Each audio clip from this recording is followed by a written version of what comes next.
Cardinal Truth, chapter 13. One of the hallmarks of Greater Chicago Church is that we pride ourselves on being a prophetic community. What do I mean by that? It means that we make an intentional effort to go after the gift of prophecy and of words of knowledge, and we put special emphasis on it in our trainings, and we pursue it wholeheartedly.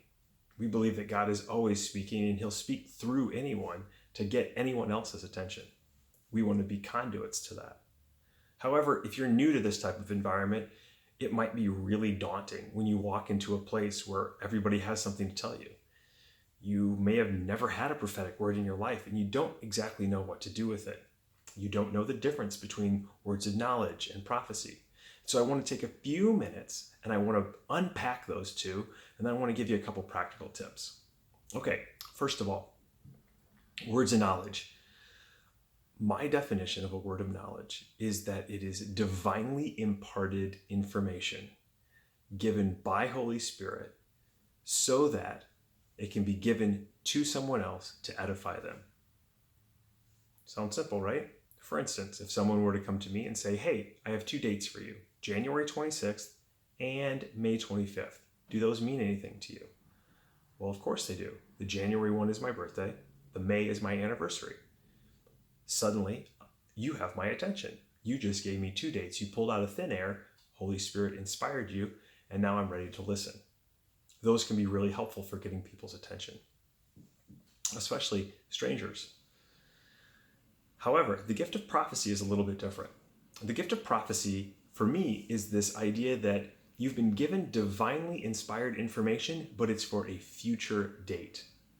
Again, as an example, JD, I feel like in the next 2.5 months, you're going to have a shift in your employment. Don't worry, it's okay. He's got you. And within a year from now, you're going to be the boss over a company that hasn't even been created yet. Okay, that's a prophecy. That's something that's forthtelling, that's calling the future in. If you've listened to Bethel and Redding and Bill Johnson, it's making that declaration from heaven and calling it forth and making it manifest on earth.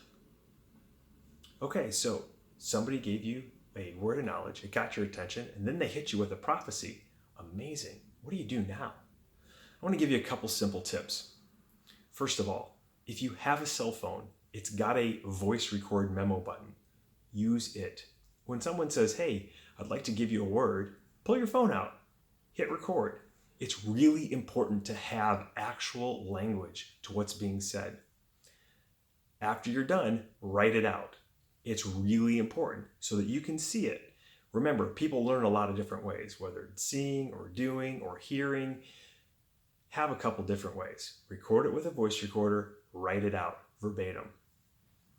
That's really valuable when you start to go back and meditate on it, which would be my second thing. Read and meditate on it. In the moment, when you hear a prophetic word over your life, it's really easy to gravitate towards the pieces that feel the best. Perhaps they're saying something to the nature of, you're going to be a great businessman. You might get lost there. Your mind might start to wander, and all of a sudden, all you're thinking about is the new businesses that you're going to create. But the rest of the word actually says, you're going to be a great businessman so that you can give it away and start to promote disenfranchised people in the workforce. Whoa, that wasn't on my radar. It's just really important. In the same sense of cherry picking verses from the Bible that are out of context. And when you go back and read the context, the thing that you fit them for doesn't fit the actual context that they were written in. That's the hypothesis theory, looking back to find something to fit a narrative you've already agreed upon.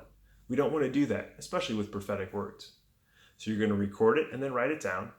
Then you're going to read it and you're going to meditate on it. And the third one, this third massive idea, is that you're going to share it with your community, whoever they are, your friends, your relatives, your spouse, your brother, whoever it is. You have to share this word because it is in community that we actually work out how these things come to fruition. You see, life in the Christian model is all about community, and somebody is going to see things in your word that you simply cannot see for yourself.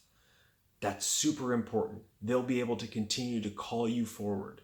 That's taking it to the gym. That's reading it. That's meditating it. That is talking about it with your friends. I guarantee they'll see something that you don't. So there you go. The difference between words of knowledge and prophetic words, and what to do when you get one. Did I miss something? If I did, drop it in the comments below. I'd love to talk about it.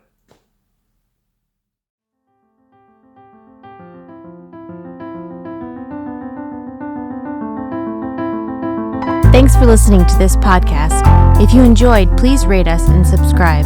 All of the music was created and produced by Hello Wonder Music.